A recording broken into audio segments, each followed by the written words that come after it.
प्यारे अधिवक्ता साथियों, सभी लोगों को हमारा प्यार भरा नमस्कार। आप सभी अधिवक्ता साथियों को जय सिया राम।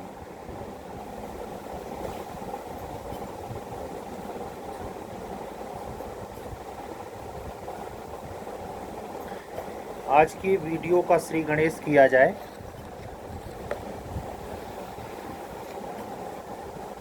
झारखंड लोक सेवा आयोग से एक सूचना है, वह थंबनेल पे मैं लगा दूंगा। वहाँ से कैलेंडर जारी हुआ है, उसमें आपके काम की डेट, बैकलॉग एपीओ और जनरल एपीओ की डेट दिसंबर में दूसरे पखवाड़े में तय की गई है। और नीचे यह भी लिखा है कि यह टल भी सकता है। यानी संकट के बादल टले नहीं हैं।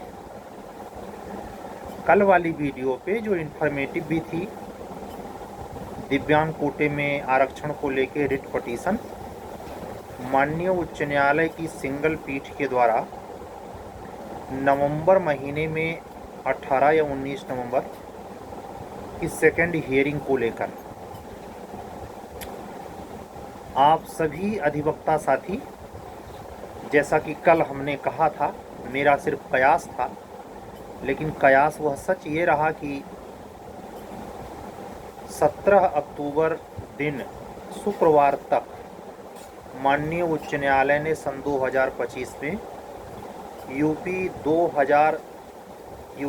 हायर जुडिशरी HJS 2023 की प्रीलिम्स परीक्षा का रिजल्ट रोके रखा है, डिक्लेयर नहीं किया। मैंने आपसे कहा था, सिर्फ मुझे ऐसे लगता है दिवाली बाद ही ये डिक्लेयर होगा। यह भी कहा था कि आज से, यानी जब हम वीडियो रिकॉर्ड कर रहे हैं 1:45 बज रहे, और 18 अक्टूबर सन 2025 दिन शनिवार है।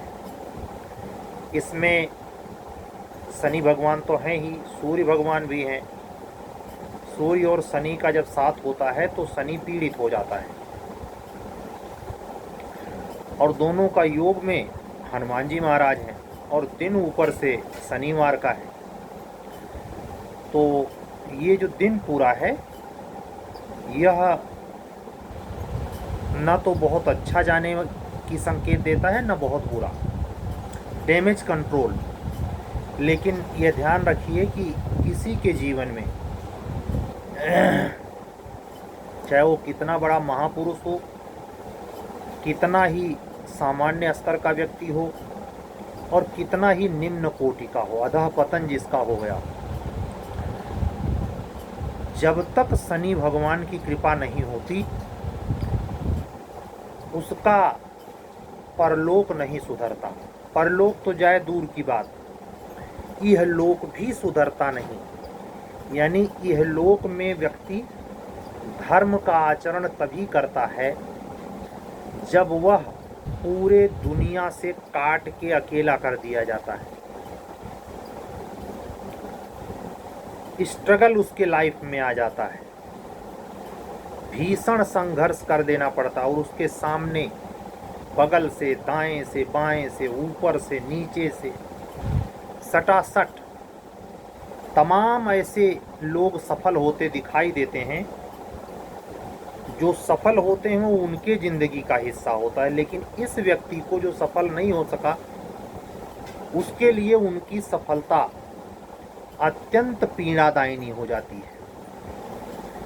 एक तो घाव रहता है कि ये सफल नहीं हुआ, और दूसरे बगल से अपने कलीग, मित्र, यार का सक्सेस दुखते रग पर नमक छिड़कने जैसा लगता है। लेकिन जिसके बर्थ चार्ट में शनि भगवान के ऊपर गुरु की दृष्टि होती है, तो ऐसा शनि इसी सिचुएशन में जो हमने अभी जस्ट बताई, वह व्यक्ति जानते हैं क्या अनुभव करता है? उस व्यक्ति में पारलौकिक भावना आती है। आप एक कहावत सुने होंगे, पंचों का भला तो मेरा भी भला।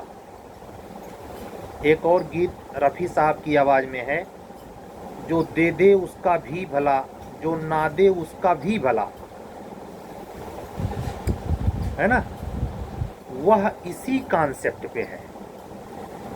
जिसके बर्थ चार्ट में शनि का संबंध किसी प्रकार से गुरु भगवान से बने, चाहे गुरु की दृष्टि पड़े या गुरु के साथ बैठा हो शनि, तो ये इफेक्ट दिखने को मिलता है। शनि भगवान की 3 दृष्टि होती है, गुरु की 3 दृष्टि होती है। इस 3 में से कोई भी दृष्टि अगर गुरु की शनि पर पड़ रही है तो ऐसा व्यक्ति इसी संघर्ष में, इसी पिछड़ने वाले सिचुएशन में क्या सोचेगा जानते हैं? वो सोचेगा कोई बात नहीं, बहुत दिन से फला व्यक्ति संघर्ष कर रहा था, सफलता मिली, उसका जीवन सुधर जाएगा, बड़ी अच्छी बात हुई। हर व्यक्ति में यही सोचेगा। यहाँ तक कि उसको लोग कहेंगे तुम्हें क्या मिलता है, तुमको दे देगा, तुम्हारे घर का खर्चा चलाएगा, जो तुम बिन मतलब के खुश हो। वह व्यक्ति उसको भी कोई उत्तर नहीं देगा, ना तो कोई प्रतिक्रिया करेगा, ना व्यंग्यबाण छोड़ेगा, चुप रहेगा। लेकिन उसके स्वभाव में ये सुमार रहेगा कि जब भी उसके आसपास उसके परिचित अपरिचित में किसी का सिलेक्शन होएगा तो अति प्रफुल्लित होएगा, दिखावटी नहीं कि पूरे जीवन में कभी कोई मतलब ना रहे, जिस दिन रिजल्ट आए, हाँ फलाने, अरे हम फलाने बोल रहे हैं, बड़ा अच्छा हुआ भैया, हम फलाने बोल रहे हैं। ऐसे मतलब परस्त लोग के प्रति भी घड़ियाली आंसू बहाने और आपके साथ हैं, आपकी सक्सेस में वाकई में हम प्रसन्नचित हैं, बिल्कुल दिखावा होता है। यही हैं भेड़िए। बात समझ में आ रही है? अभी बताऊंगा, ये सुना क्यों रहा हूं। आप लोग घर प्रयागराज से, मुखर्जी नगर से, गांधी बिहार से, पता नहीं कहाँ कहाँ बिहार से घर की तरफ रवाना हो गए हैं ना दीपावली मनाने। और उसी के बाद क्या झारखंड, क्या यूपी, क्या किसी अनदर स्टेट की परीक्षाएं हैं। यहाँ तक कि यूपी हायर जुडिशरी का भी रिजल्ट आएगा तो अब दीपावली के बाद ही आएगा। इसीलिए ये सुना रहा हूँ, असल में परमात्मा सुनवा रहा है, सुनते जाइए। मैंने क्या कहा? जिसके बर्थ चार्ट में गुरु भगवान पर की दृष्टि शनि पर होगी, वो पीड़ा झेलते हुए भी दूसरे की उन्नति की कामना करेगा। और यकीन से कह रहा हूं, वो भीतर से प्रफुल्लित होगा। वो ऐसे व्यक्ति के प्रति भी प्रफुल्लित हो सकता है जो उसके प्रति 100 घड़ा अढ़ैया ढरका रहा है। मतलब जो व्यक्ति प्रगति पाया, उन्नति हुई, वो इस व्यक्ति का हर क्षण बुरा सोचता है, फिर भी ये उसके प्रगति पर उसको दिखा कर नहीं, भीतर से प्रफुल्लित है। परमात्मा पदार्थ का भूखा नहीं है, इसीलिए परमात्मा एक अकेला अस्तित्वगत तथ्य है। क्या शब्द सुना? अस्तित्वगत तथ्य। एविडेंस में तथ्य पता है ना, जो भाव यानी जो संवेदनाएं अनुभव करती हैं, अनुभव गम्य भजहि जहि संता, बाबा तुलसीदास, श्री रामचरितमानस है। तो ये जो अनुभव होता है इंद्रियों के द्वारा, वैसे भाव प्रधान परमात्मा भाव का भूखा है। उसको सगरी सृष्टि उसी की है भाई। चाहे 500 रुपया किलो अनार हो जाए, चाहे सेब अरबों रुपया हो जाए, क्या फर्क पड़ता, उसी का है, उसी ने बनाया, उसी ने उसमें रस डाला है। गीता में कहते हैं फसलों में, लहलहाती धान की फसलों में, दुधमुही फसलों में, धान गेहूं की फसलों या किसी कृषि के फसल में फलों की पुष्टि के लिए मैं चंद्रमा की रोशनी बनकर बरसता हूं। कुछ हजम होगा वैज्ञानिकों को? है नहीं। तो अंदर की भावना आप बाहर तो दिखाए, खूब वहां प्रशंसा कर दिए उसके दरवाजे पर बैठकर, और जैसे वहां से मुड़े और घर पहुंचे, अपने लड़के को घपाक से एक मुंह मारा, गाली दी। देखे, वो पढ़ने जाता था, वो सिलेक्शन पाया। ये देखो गन्नौरा राम को, यह कृत्य ये दर्शाता है कि आप सिर्फ कुभाव से ही नहीं ग्रसित हैं, आप निश्चित तौर पर प्रचंड अहंकारी व्यक्ति हैं। किसी की सफलता को देखकर, सुनकर, जानकर अगर प्रतिक्रिया स्वरूप आपका आचरण मन, वचन, कर्म से किसी भी अपने संबंधी या खुद के प्रति हिंसक है, क्या सुना, हिंसक है, तो मात्र निंदा का पात्र नहीं है, वो परमात्मा कभी न पाएगा, परमात्मा कृपा उस पर कभी न बरसेगी महाराज। क्यों कहा जाता है अंतर्यामी परमात्मा? परमात्मा को अंतर्यामी तभी कहा जा सकता है, या अंतर्यामी कहना तभी सार्थक दिखाई पड़ता है जब वो अंदर की भी बात बूझ ले। तो मनम काउ चलत बा है कोई वैज्ञानिक साधन कि जितना एविडेंस का ट्रायल चलता है एनडीपीएस में, एनआईए में जो घटना घट रही है, नारकोटिक्स ड्रग्स में, सारा ट्रायल करवाए जा रहे कोर्ट साहब, वह कुछ और बोल देते गवाह, यह कोर्ट साहब के सामने कुछ और बोल देते जज के मैंने इतनी पलटी खा रहा है गिरगिटान की तरह कि जज साहब कंफ्यूज हो जाए, साला कौन सी बात इसकी सही है। और भगवान से पूछो, भगवान के पास कौन सा डिटेक्टर है भाई कि 84 लाख योनियों में इतने प्राणी हैं, लगभग 8 अरब के आसपास पब्लिक की आबादी हो गई है, सबका कोटा उरकता है, और इंच मात्र माइक्रो मिली गड़बड़ न होता। इसीलिए वो अंतर्यामी है, और वो अंतर्यामी तभी हो सकता है जब वह पदार्थ प्रधान मात्र न हो। ऐसा कहने का अर्थ ये मत लगा लेना कि हम भाव प्रधान कह रहे हैं तो पदार्थ में नहीं है, अरे वो जर्रे जर्रे में भाई। इसीलिए मैंने कहा पदार्थ प्रधान मात्र नहीं है, बल्कि वो भाव प्रधान है। जब भाव प्रधान होता है तो अंदरमा तू वहीं अपनी पत्नी के साथ का सोचत रहे, और वहां से हटते का सोचत है, सब नोट हो रहा है। वो जो उपाध्याय जी हैं अश्वनी, बेचारे परेशान रहते हैं, कभी कभी उन पर मुझे दया आती है। वो इतना विशुद्ध ज्ञान देते हैं लेकिन निष्प्रभावी, बीजेपी के हैं लेकिन बीजेपी वाले उनको वैल्यू नहीं देते, कारण वो अमित शाह को पता है ये आदमी पूरा डेंजरस है। तो वो ऐसे तमाम चीज ब्रेन मैपिंग के ऊपर बेचारे पीछे पड़े हैं कि जब तक ब्रेन मैपिंग ये नहीं होगा तब तक भारत सुधरेगा नहीं, गलत फहमी में है। मैं बड़ा सम्मान करते हुए कहूँगा, जिस दिन ये आभास चलेगा कि परमात्मा सब कुछ होता है, उसको सौंपिए। किसी काल में कोई भी भौतिक तंत्र अपराध का न्यायिक सिस्टम जड़ से अपराध खत्म ही नहीं कर सकता। आप जरा सोचिए, सन 1860 की आईपीसी है। मैं आज इसे रील स्क्रॉल कर रहा था, शायद मंदसौर की घटना है, मध्य प्रदेश मंदसौर जिले की। एक प्रजापति नाम का वार्ड बॉय है और वो एक लेडी के शव के साथ उसकी रील वायरल हो रही है। आप हैरान होंगे, कब्रिस्तान से जमीन के अंदर दफन किए गए, कब्रिस्तान के अंदर से लाश निकाल कर और उसके साथ रति क्रिया में आस्वादन,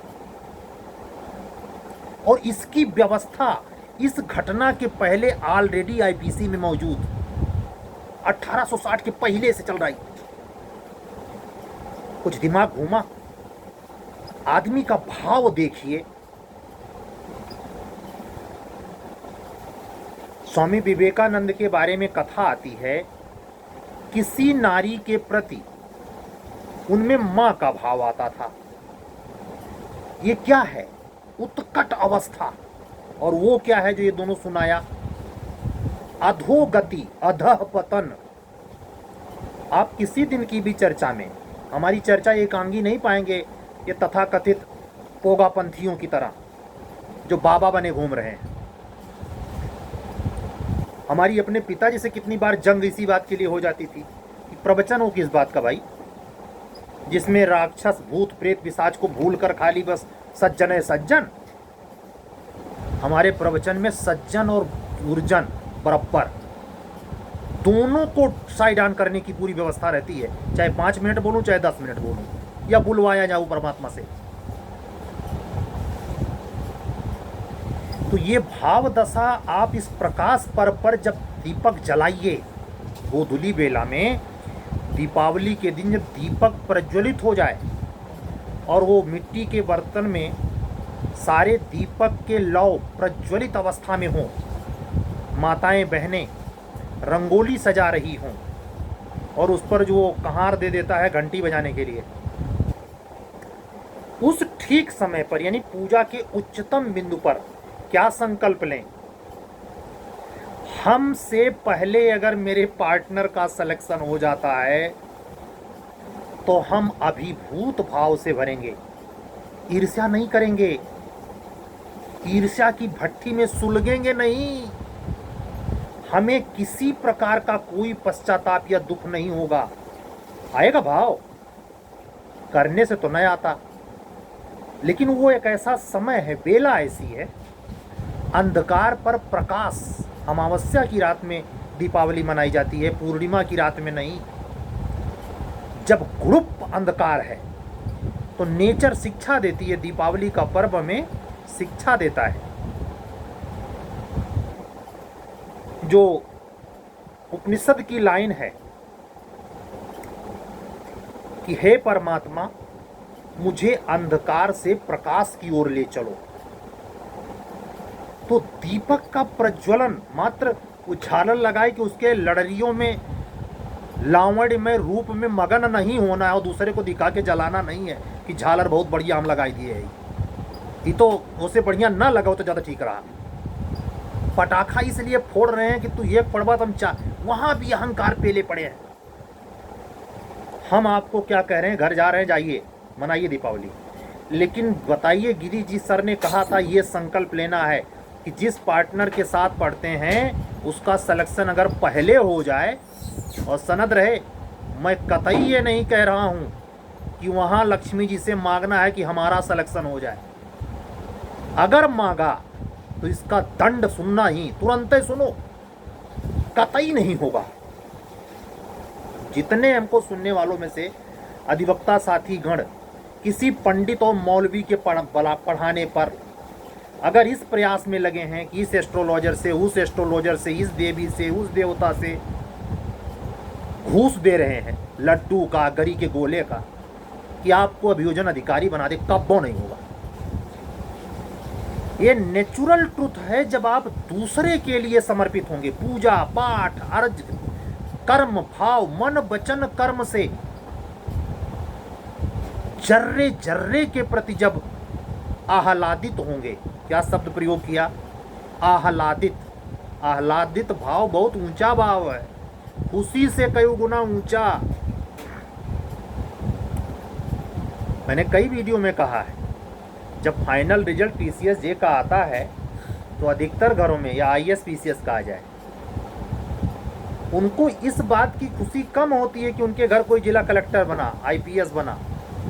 इस बात की ज्यादा आत्मगत शांति उपजती है कि फला फला भी ईर्ष्या की भट्टी में जलेंगे।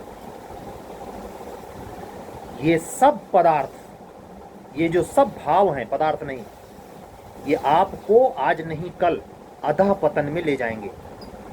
अगर आप अपनी पीढ़ी का, अपने से जुड़े लोगों में समरस भाव से उच्चता चाहते हैं, उत्कट अभिलाषा आपकी है, तो यकीन से कह रहा हूं, यह भावना जिस दिन पल्लवित पुष्पित हुई भीतर, ऑटोमेटिक इतना आएगा कि आप ये पद वद के चक्कर में का पड़े हैं भाई।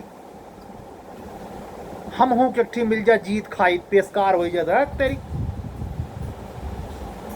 इनकी बेचारगी तो देखो, डीआईजी साहब हरियाणा वाले को देखो, भुल्लर महाराज भुल्ल हो गए। 8 लाख के चक्कर में 8 करोड़ चला गया। 8 लाख के चक्कर में 8 करोड़, पता नहीं कितने करोड़ गया, और बेइज्जती हुई तो उसकी कोई काटे नहीं है। आखिर किसी माई के लाल को किसी मां ने दूध पिलाया होगा, सीबीआई के अफसरों को भी, तो वो कौन सा दूध पिए था, भुल्लर साहब कौन दूध पिए थे। इस सुने वाले और अपने क्लाइंट से पैसा उमेटने वाले अधिवक्ता बंधुओं, एडीजीसी साहबों, न्यायमूर्ति न्यायाधीश महोदयों, याद कर लेना, तुम्हारो मिनी डिटेक्टर लगाए है परमात्मा। तू कितना ईमानदारी से खर्च करता है और कितना वो गरीबवा के चमड़िया उधेड़ लेता है। बक्से ना तो दीपावली के दिन दूसरे को पटाखा, दूसरे को झालर दिखाने की अपेक्षा कसम खाइए कि ये कुकर्म अब नहीं करेंगे। अगले अमावस्या को जब आएंगे, दीपावली पर इस पूजा स्थल पे खड़े होंगे तो दूध के ढुले होंगे, तब साबित होगा क्या कि आप अंधकार से प्रकाश की ओर बढ़े। नहीं, लोन पे ली हुई गाड़ी 1.5 करोड़ की 180 की रफ्तार से अयोध्या जा रही है। काहे? वो खुद उसमें बैठे हैं और 10 टी चंट बैठाए जा रहे हैं अयोध्या में नए घाट पर भगवान राम के शोभा यात्रा में दिवाली जलाएंगे। ऐसे प्रचंड बेवकूफों का क्या निदान हो सकता है? क्या निदान हो सकता है? कुछ नहीं। अहंकार बसीभूतम, उसका निदान वही बस नारायण खुद उतर के करते हैं। 10 सिर काटते हैं रावण का। रावण का मतलब क्या? सीधा अहंकार। और एक लक्षण बता रहा हूं, किसी भी प्रकार की कुप्रवृत्ति जो भाव दशा के तौर पर आप में है और जो आप भ्रम में हैं कि हमें आपको सफलता मिल जाए तो आप बहुत विशिष्ट कर देंगे या आप विशिष्ट हैं, इन सब के भ्रमजाल का पहला लक्षण यह है, आप ये स्वीकार कर लें कि आप में फॉल्ट है। कोई व्यक्ति अगर उसको अहंकारी कह देने से तत्शब्द में सफाई देने लगे, इस बात का प्रचंड प्रमाण है कि आप जितना सोच रहे हैं उससे ज्यादा अहंकारी व्यक्ति है। सफाई देना ही इस बात का प्रमाण है। सफाई देनी ही उसे इसलिए पड़ रही है क्योंकि वो सहेजना चाहता है। जो वाकई में निर्मल तत्व होगा, अगर उसे कोई कह दे बड़े घमंडी आदमी आया हो, चुप रहेगा, उत्तर देने नहीं जाएगा, वो सफाई नहीं देगा। और अगर आपने कभी भूल कर किसी को सफाई दिया है, हमारे कहने का मतलब ये नहीं वो था, यही इस बात का रेप्सलक्यूटर है कि आप हो, आपके अंदर वो जहर पल रहा है। हम तो 25-30 साल से देख रहे हैं, रस्सी जल गई, ऐठा ना जाती, मर के चले जाएंगे। उसको तो इसी में तुर रहा है कि हम गर्दन नहीं झुकाएंगे, और तुमसे के हाथ पर झुका हुआ, खड़े खड़े मरा। नहीं वसीयत लिख के चला जा कि जराओ बादो हमार खड़े रहे चाहिए, या दफनाओ बादो एकदम टाइटे रहे सर। मतलब बेवकूफी और भाव दशा की निम्नता समझिए। 25 मिनट परमात्मा ने इसी पर निवेदित किया कि दीपावली के इस पर्व पर अपने भाव और दशा को दुरुस्त कीजिए। आप जिस पद के लिए कल्पना कर रहे हैं उससे 50 गुना अधिक बेहतर स्थिति में न आपको परमात्मा रखे तो कहना ये आसान नहीं है। और ये प्रवचनकर्ताओं का प्रवचन मत समझना, और नहीं कहीं सुना हो तो बताना। बाबा तुलसीदास की चौपाई अच्छे धुन पर गाय के, त्रिपुंडधारी टीका लगाई के, राम नामी दुपट्टा पहन के भिख मंगाई नहीं है। यहाँ 1 रुपया शुल्क नहीं लेता मैं, ठीक है। ये छप छोड़ना जरूरी है। जब उधर से लौटेंगे तो मजा आएगा, नई ऊर्जा के साथ। आपका कलेवर चेंज होगा कि ऐसा भी जीवन होता है क्या? बिल्कुल होता है। कभी ठंडे दिमाग से महसूस कीजिए संत ईसा को, जिनके शरीर में कीला ठोंका जा रहा हो, वो परमात्मा से प्रार्थना कर रहा है कि इनको सद्बुद्धि आए। आपको को आएगी ऐसी? ये समय है, इस समय को जो आप पर्व में सेलिब्रेशन की तरफ बढ़ रहे हैं, इसमें ऊर्जा को भी अपने साथ संग्रहित करने, सात्विक भाव पनपाने, और अपने प्रति ही नहीं, अपनों से जुड़ों के प्रति ही नहीं, सबके प्रति उन्नति। वो जो ओम जय जगदीश हरे जो आरती भगवान विष्णु की गाई जाती है, उसमें लास्ट में की लाइनें देखिए, तेरा तुझको अर्पण, तेरा तुझको अर्पण क्या लागे मेरा। ये टोटली सिलेंडर है। दूसरे के प्रति जो आपको घृणा की दृष्टि से देख रहा है, आपकी नज़र में 17 नहीं 17,000 कारण हैं कि आपके प्रति वो नफरत से भरा है। उसके प्रति आप सद्भाव से भरकर तो देखें, उदासीन नहीं। कान खोल के सुनना, उदासीन भाव नहीं। उदासीन होने का मतलब अहंकारी होना। जो आपको कहता मिले हम उदासीन हैं, असल में उदासीन नहीं, नंबर 1 का घमंडी आदमी है। उदासीन का मतलब असली गांठ मार के बैठा है। क्यों? सिलेंडर होने में छाती फट रही है। और उसके प्रति जो पूरा घृणित, जिसको घृणित माने पड़ा है। सिलेंडर का मतलब ये होता है, समर्पण का मतलब ये होता है कि परमात्मा के सुपुर्द किया, तू निपटारा कर, मैं अपना प्रवृत्ति क्यों खराब करूं। सारे संतों, सारे महात्माओं, क्या देवराहवा गंगा, क्या नीम करोली महाराज, क्या जितने इस समय प्रेमानंद जी महाराज, आखिर समझा क्या रहे भाई? वो गिरगिट की तरह, ओझा सर की तरह रंग बदलते हैं।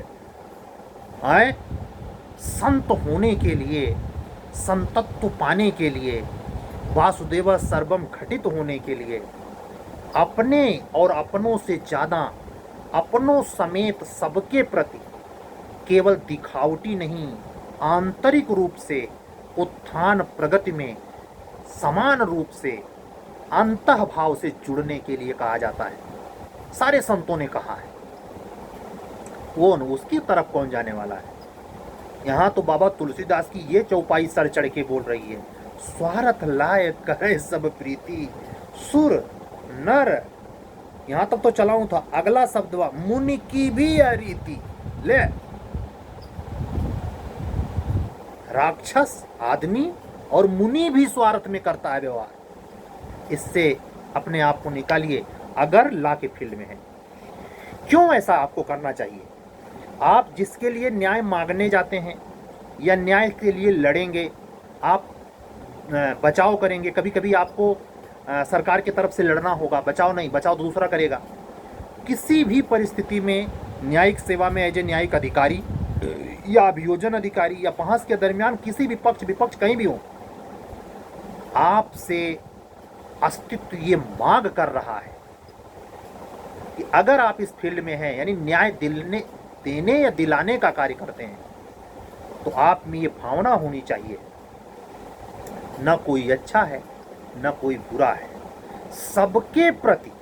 अगर आप ये सोच लेंगे तो जो डकैती करके आया है, जो रेप करके आया है, वो किसी के प्रति आप एक अत्यंत अपने व्यक्तिवादी दृष्टिकोण की उपधारणा से ग्रसित हो जाएंगे, जिसके लिए पुराने वाले एविडेंस एक्ट में 114 में कितनी उपधारणाएं बताई गई हैं कि यही मानना है जज साहब को, इससे फालतू नहीं। क्यों 114 ये एविडेंस एक्ट बनाना पड़ा? क्योंकि अपना बुद्धि पेलते थे जज साहब लोग। ठीक है, कानून बनाने वाले पर ठहरिए।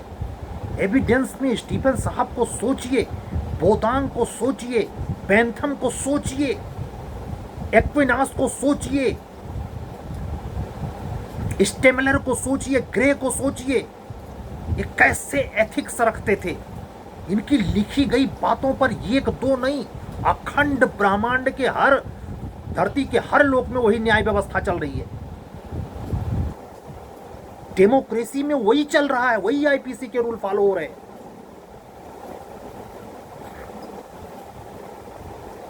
जब उत्कट भाव आएगा, आपको एक ऐसी स्थिति में लाके खड़ा कर देगा कि विधि शास्त्रियों में फिर और दर्शन शास्त्रियों में और हमारे यहाँ के या किसी के यहाँ के किसी धर्म के मानने वाले संतों में, सूफियों में कोई डिफरेंस नहीं बचेगा। आप उसी मार्ग के यात्री हैं। आप ऐसा मत महसूस किया करें कि एपीओ बनेंगे तो बस बीवी बच्चे को जिलाएं खिलाएंगे। नहीं भाई, समाज के सबसे प्रबुद्ध वर्ग के सिपाहसालार हैं, और वो क्यों हैं उसके पीछे विद्वानों की श्रेणी बताई। पढ़िए जबरदस्त अनिरुद्ध प्रसाद सर की जूरिस्प्रूडेंस, विद्वानों के एथिक्स पे लंबा डूबिए, रिसर्च करिए। ठीक है, आधा घंटा पूरा, गुरुवाणी पूरी हुई।